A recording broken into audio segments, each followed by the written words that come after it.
মানিকগঞ্জ মল্লিক কল্যাণ পরিষদ নবনির্বাচিত কমিটির পরিচিতি সভা অনুষ্ঠিত হয়েছে।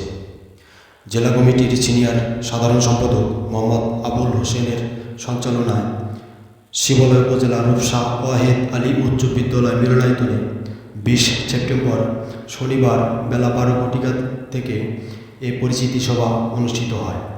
শিবালয় উপজেলা মল্লিক কল্যাণ পরিষদের সভাপতি মোহাম্মদ আবুল কাসেম মল্লিকের সভাপতিত্বে উপস্থিত ছিলেন স্থায়ী কমিটির মাহমুদ হাসান বাবু, প্রফেসর আমিনুল ইসলাম, ডাক্তার মোহাম্মদ দেলোয়ার হোসেন, ইকবাল হোসেন, মোহাম্মদ ওয়াজেদ আলী ব্যাংকার, মোহাম্মদ ফরহাদ হোসেন, মানিকগঞ্জ মল্লিক কল্যাণ পরিষদের সভাপতি মাহবুব জামান চঞ্চল, সহসভাপতি প্রফেসর রফিকুল ইসলাম, সাধারণ সম্পাদক মোহাম্মদ শফিকুল ইসলাম নিরু, সাংগঠনিক সম্পাদক মোহাম্মদ আহসানুল হক বাবু, প্রচার সম্পাদক মোহাম্মদ মোজাম্মেল হক খোকন, কার্যকরী সদস্য নুরুল ইসলাম নয়ন, জেলা গণ অধিকার পরিষদের সহসভাপতি মোহাম্মদ ইলিয়াস হোসেন প্রমুখ।